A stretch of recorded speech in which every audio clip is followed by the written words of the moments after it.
वाहेगुरु जी का खालसा वाहेगुरु जी की फतेह। Welcome back to your own YouTube channel Kamneer academy.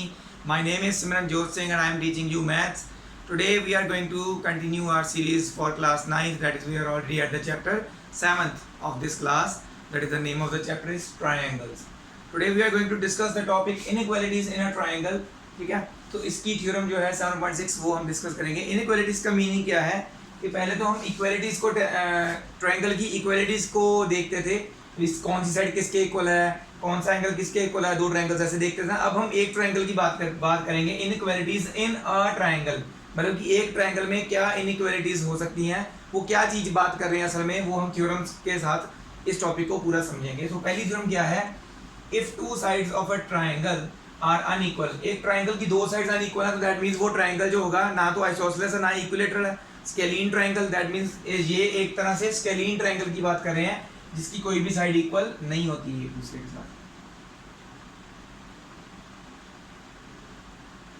तो ये एक डिफरेंट साइड्स वाला एक ट्रायंगल है हमारे पास। साफ पता चल रहा है कि ये साइड सबसे छोटी है, ये उससे बड़ी है, ये सबसे बड़ी है, पता चल रहा है इजीली। ठीक है, so let us take this as ABC triangle. The angle opposite to a longer side is larger और ग्रेटर। जो सबसे बड़ी साइड होगी उसके ऑपोजिट एंगल भी सबसे बड़ा होगा। ऑब्वियस सी बात है कि सपोज करो ये देखो, अपनी फिंगर और थंब के साथ मैं दो साइड्स ट्रायंगल की बना रहा हूँ और तीसरी साइड जो है यूजिंग दिस मार्कर मैं बनाऊंगा। अगर मेरे ट्रायंगल की साइड इतनी है तो मेरा जो आप देख सकते हो फिंगर और थंब जो है वो कम खुल रहे हैं, तो दैट मीन्स ये एंगल कम बन रहा है ऑपोजिट इस साइड के। अगर ये इतनी ही है तो जितनी मैंने यहाँ पे पॉइंट आउट किया है, ये बाकी छोड़ दीजिए, तो मेरी जो फिंगर और थंब जो कम खुल रहे हैं तो दैट मीन्स ये एंगल कम बनाना पड़ेगा। जितना ये पेन बड़ा होगा उतना ही मुझे फिंगर ज़्यादा खोलनी पड़ेगी, एंगल जो है ज़्यादा बन रहा है। इससे ज़्यादा बड़ा होगा तो ऐसे खुलेगी और ज़्यादा बड़ा एंगल बनेगा। तो इसका मतलब क्या है, अगर कोई भी साइड ये ज़्यादा ओपन साइड है तो दैट मीन्स ये ऑपोजिट साइड पे एंगल जो बनेगा वो भी बड़ा ही होगा। छोटी वाली का कम ओपन करना पड़ रहा है, ये देखो ये मैं ऐसे कम ओपन करना पड़ा इसको, तो इतना बन रहा है ये इसके लिए क्या है कि ये अगर ये साइड की बात करें तो इसके लिए हमने इतना ज़्यादा ओपन किया है तो इसका एंगल ऑब्वियसली बड़ा होगा। तो एंगल जो है सबसे बड़ा बड़ी साइड के ऑपोजिट वाला होगा। तो दैट मीन्स इसमें सबसे बड़ी साइड कौन सी है, BC। सो इसके ऑपोजिट एंगल कौन सा है, एंगल A, ये भी सबसे बड़ा होगा। ठीक है, उसके बाद एक साइड और है हमारे पास, ये उस साइड जो है BC से थोड़ी छोटी है, AC साइड थोड़ी छोटी है, तो B एंगल इसके ऑपोजिट वाला इससे सेकंड नंबर पे होगा और सबसे छोटा वाला ये होगा। अगर आपको कहीं पे गिवन है कि साइड जैसे ये BC ग्रेटर देन है AC से, ऐसे लिखा होगा ना जहां पे, तो आपने ये थ्योरम यूज करके उसके ऑपोजिट वाले एंगल्स लिख सकते हो आप। ठीक है, तो BC के ऑपोजिट कौन सा एंगल है, एंगल A, ग्रेटर देन का साइन ऐसे ही रहेगा। AC के ऑपोजिट कौन सा एंगल है, angle B। So by using this theorem you can write this from this. इससे आप ये लिख सकते हो, आपको साइड्स गिवन होंगी ना, कौन सी बड़ी है कौन सी छोटी है, दो साइड्स का मेजर आप कंपेयर किया होगा, इन दोनों में से कौन सी बड़ी है, तो बड़ी वाली के साइड के ऑपोजिट वाला एंगल भी बड़ा होगा, angle A is greater than angle B। इस साइड के ऑपोजिट वाला एंगल इससे छोटा होगा, एंगल A से। तो मतलब साइड्स के ऑपोजिट वाले एंगल लिख देने हैं, साइन वही रहेगा।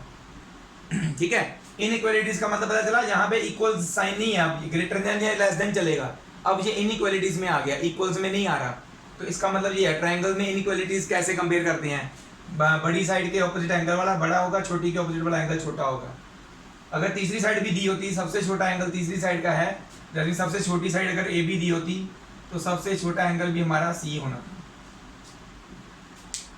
ठीक है, मतलब कि AB के ऑपोजिट ये एंगल। आपने ये देखना है बस कि ये जो साइड है ये कहाँ पे जाके मीट कर रही है, जहाँ पे मीट कर रही है वो वाला एंगल देखना है। तो ये साइड यहाँ पे मीट कर रही है तो इसके ऑपोजिट एंगल ये है। ये साइड BC कहाँ पे मीट कर रही है, एट A, तो इसके ऑपोजिट एंगल A है, ऐसे देख सकते हो। तो इसको देखना कैसे है वो आपको धीरे धीरे समझ में पता चल जाएगा। ओके, तो फिलहाल के लिए ये थ्योरम के रिलेटेड ये चीज़ें आपने नोट कर लेनी है।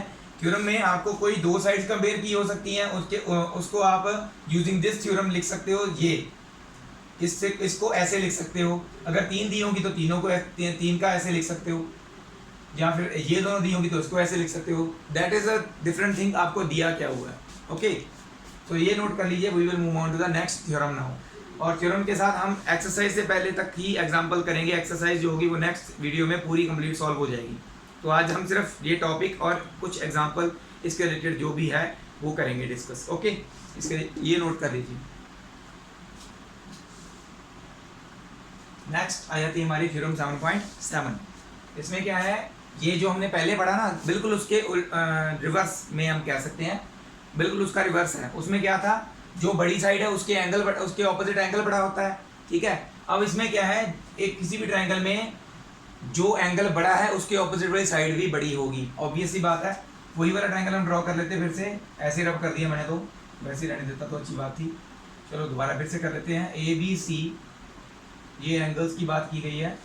कोई भी दो एंगल्स कंपेयर किए हों, कोई भी ट्रायंगल में अगर हम कोई भी दो एंगल्स को कंपेयर करते हैं, इसमें पता चल रहा है एंगल ए जो है is greater than angle B. तो इस थ्योरम को यूज करके आप लिख सकते हो एंगल ए के ऑपोजिट वाली साइड बी सी ग्रेटर है एंगल बी के ऑपोजिट वाली साइड ए सी से, ठीक है। मतलब कि इस थ्योरम के अकॉर्डिंगली आपको ये दिया होगा, ये थ्योरम लिख के आप ये लिख सकते हो, ठीक है। तो ये चीज इसमें बताएगी, जस्ट उसका ऑपोजिट जो अभी हमने पढ़ा, बस, ठीक है। तो इसमें थर्ड एंगल जो है एंगल सी सबसे छोटा एंगल है, ठीक है। बाकी दोनों एंगल देखो, बी बड़ा है इससे, ए दोनों से बड़ा है, ए के आगे ग्रेटर देन बी से भी ग्रेटर है और सी से भी ग्रेटर है, ऐसे। तो सबसे छोटा सी हुआ, तो सी जो है इसके ऑपोजिट कौन सी साइड है, ए बी, वो सबसे छोटी साइड हुई, ठीक है। कोई भी दो एंगल्स कंपेयर किए हो सकते हैं, कोई उनके ऑपोजिट वाली साइड्स आप लिख सकते हो, या फिर कोई तीनों लिखे तो तीनों लिख सकते हो ऐसे, ठीक है। तो ये चीज है जो इस थ्योरम के अकॉर्डिंग है। इन एनी ट्रायंगल, किसी भी ट्रायंगल में the side opposite to larger और ग्रेटर एंगल, वो साइड जो ग्रेटर एंगल बड़े एंगल के ऑपोजिट होगी, ग्रेटर एंगल ये है ना ए, इसके ऑपोजिट जो साइड होगी वो ग्रेटर ही होगी, वो साइड भी बड़ी होगी। ऑब्वियस सी बात है, जितना एंगल खुला होगा ज़्यादा उतनी ही बड़ी साइड उसके ऑपोजिट लगेगी उसको बनाने में, है ना। तो ये चीज़ आपने ध्यान में रखनी है। ओके, ये नोट कर लीजिए। नेक्स्ट एक थ्योरम और है, उसके बाद एक एग्जांपल है, ठीक है, वो हम करते हैं।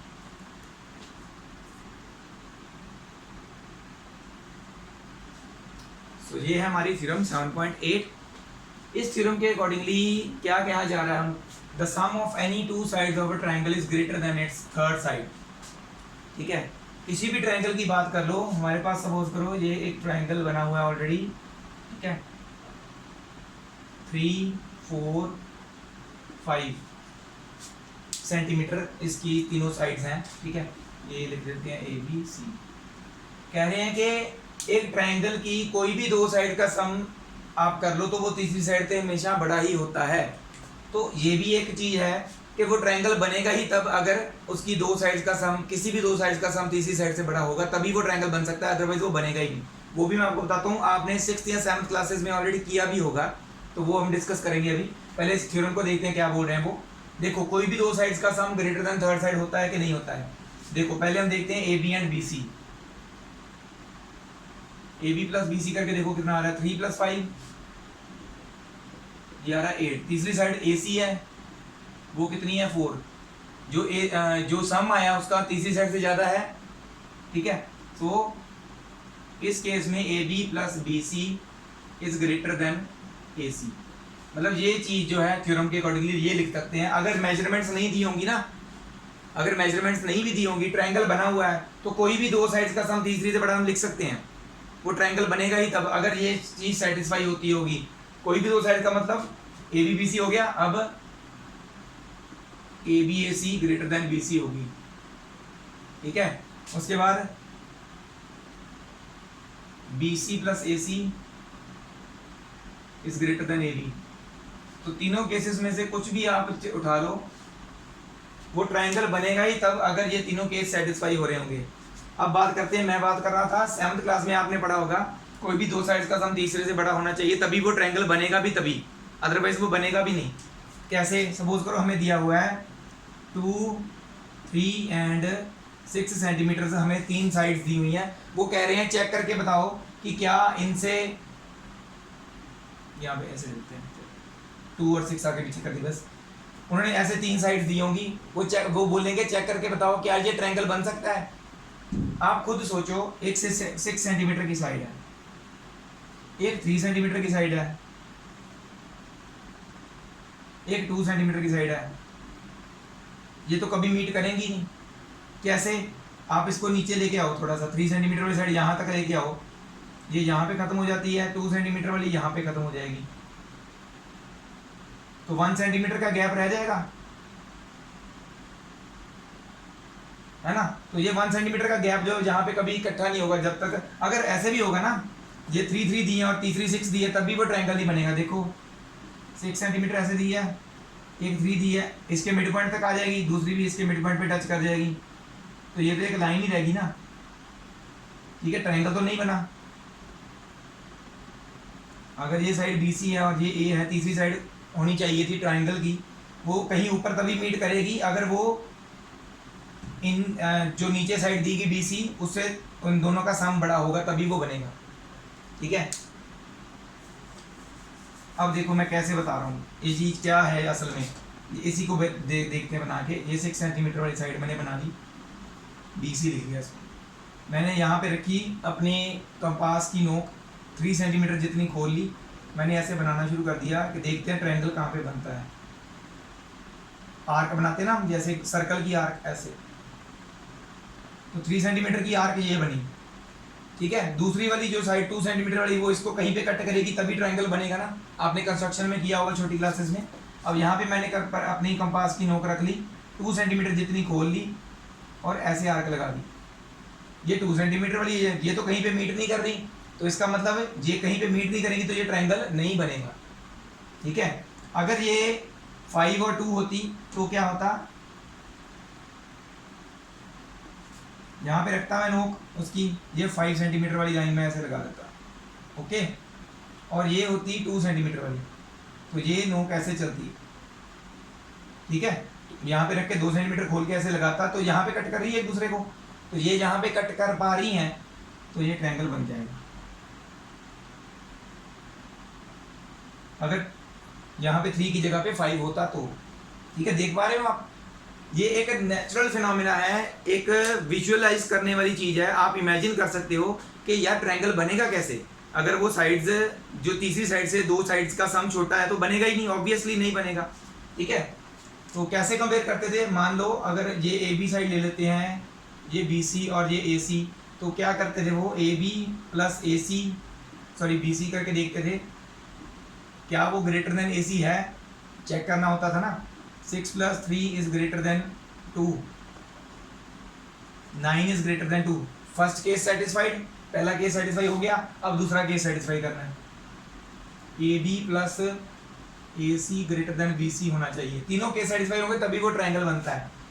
हाँ, AB क्या है 6, AC क्या है 2, ग्रेटर देन BC होना चाहिए, मतलब 3 के ग्रेटर होना चाहिए, 8 इज ग्रेटर देन 3, ये भी ग्रेट सेटिस्फाई हो गया, 2 केस सेटिस्फाई हो गए, तीसरा भी होना चाहिए तभी ट्रायंगल बनेगा, नहीं तो नहीं बनेगा। BC plus AC should be greater then AB, okay. AB हमारा BC कितना है 3, AC कितना है 2, ग्रेटर देन 6 होना चाहिए, 5 ग्रेटर देन 6 नहीं है, नहीं है ना। तो एक भी केस फेल हो गया ना तीनों में से, तो दैट मीन्स ट्रायंगल नहीं बनेगा। कई बार दो सेटिस्फाई हो जाते हैं, जैसे यहाँ पे हुए, तीसरा नहीं होता। तो तीनों केस अगर हम चेक करेंगे तभी पता चलेगा कि ट्रायंगल बन सकता है कि नहीं बन सकता है। ये तो थी, अगर चेक करना है वो हम 7th क्लास में ऑलरेडी कर चुके हैं। 7th क्लास में कई बच्चों ने पढ़ा भी होगा, याद भी होगा उनको, क्योंकि जिनको नहीं याद है दोबारा एक तरह से रिवाइज हो गया। अब बात करते हैं इस चैप्टर में, ये चेक करने वाला नहीं आएगा, आपको सीधा ट्रायंगल ही आएगा। आपने बस इन तीनों में से कोई एक केस उठाना है, अपनी नीड के अकॉर्डिंगली आपको क्या प्रूव करने को बोला गया है, बस उसके अकॉर्डिंगली आपने इन तीनों में से कोई एक केस उठाना है। ABC की जगह पे PQR ट्रायंगल हो सकता है, XYZ ट्रायंगल हो सकता है, दैट इज योर नीड, भी क्या आपको गिवन है, ओके। तो ये चीज़ समझानी जरूरी थी, ट्रायंगल बनता कैसे है, ठीक है, वो कई बच्चे भूल जाते हैं। और उनके रिलेटेड अगर बना हुआ ट्रायंगल तो क्या उसका रूल है, किसी भी 2 साइड्स का सम तीसरी साइड से बड़ा ही होगा अगर वो ट्रायंगल बना हुआ तो, ठीक है। ये चीज़ समझ आ गई, ये सारा आप नोट कर सकते हैं। We will move on to now example. तो ये है हमारी एग्जाम्पल 9 और इस वीडियो की ये लास्ट एग्जाम्पल भी है। इसके बाद एक्सरसाइज शुरू होती है, उसमें सिर्फ 6 सम्स हैं, तो वो जो सम्स होंगे आप नेक्स्ट वीडियो में हम करेंगे। नेक्स्ट वीडियो में हमारा चैप्टर B बिल्कुल ख़त्म हो जाएगा, ठीक है। तो ये बस एक दो ही वीडियोस रह गई हैं, उसके बाद हमारा नेक्स्ट चैप्टर हम स्टार्ट करेंगे। So let's move on to our example 9। So in this example what is given, D is a point on side B C, D एक पॉइंट है बी सी साइड के ऊपर, वो इस हिसाब से है कि A D is equal to D C है। Okay, show that A B, जो ए बी साइड है वो ग्रेटर देन ए डी है, ये हमने प्रूव करना है। ठीक है, तो ये कैसे प्रूव होगा, सबसे पहले आप देख सकते हैं कि ए बी ए डी, हाँ ओके,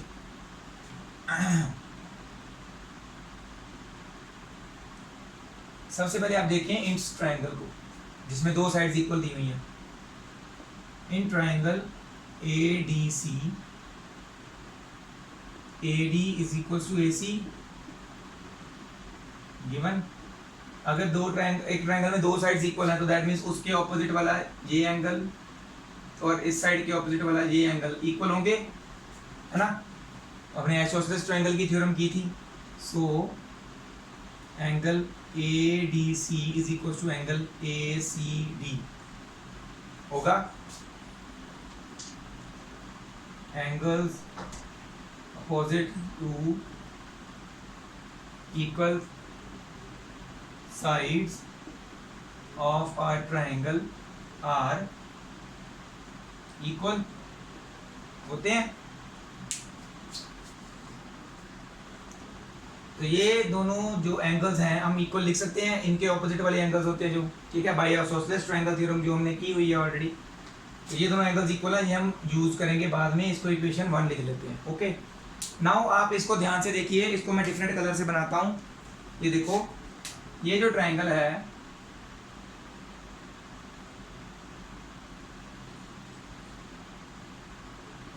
इस ट्रायंगल का एडीसी जो है वो एक्सटीरियर एंगल है, मतलब बाहर वाला एंगल है। तो हमने एक्सटीरियर एंगल थ्योरम किया ना, बट इसमें वो वाला जो है प्रॉपर वो नहीं है, इसमें हम अपनी कॉमन सेंस लगानी है हमने बस, और क्या करना है। कॉमन सेंस का मीनिंग क्या है मैं बताता हूँ। ये जो हमारा ए बी और ये डी है, डी ए डी सी जो है ये हमारा एक्सटीरियर एंगल है इसका। और हमने क्या पढ़ा हुआ है एक्सटीरियर एंगल थ्योरम में कि एक्सटीरियर एंगल जो होता है is equal to the sum of two opposite interior angle, that means angle B A D and plus करके एंगल ए बी डी। इसका मतलब ये हुआ कि अगर ये जो एंगल है इन दोनों का सम है तो दैट मीन्स ये एंगल इससे भी बड़ा होगा, ये एंगल इससे भी बड़ा, तभी तो इन दोनों का सम एक एंगल के बराबर आ रहा है। दैट मीन्स ये एंगल इन दोनों से बड़ा होगा, ऑब्वियसली बात है। अब देखो हमें चाहिए क्या, कौन सा एंगल चाहिए हमें प्रूफ में, ए बी और ए डी चाहिए। ए डी चाहिए तो ए डी कैसे आएगा, बाय इसके ऑपोजिट जो एंगल है और ये एंगल इसके बराबर है, तो दैट मीन्स इस एंगल के रिलेटेड हमें कुछ लिखना पड़ेगा। दूसरी साइड कौन सी है, A B, A B side है वो जो है इस एंगल के पास है, ठीक है। तो ये देखना है हमें कि कौन सा एंगल किससे बड़ा है, ठीक है। ओके, अब देखिए कि क्या हमने करना है। हमें यहाँ से पता चल रहा है, हमने अपनी कॉमन सेंस यूज की कि एडीसी जो है इससे बड़ा होगा, ठीक है। सो यहाँ पे क्या लिखेंगे, ये होगी इक्वेशन 1। ऑल्सो एंगल, पहले लिखेंगे in triangle A B D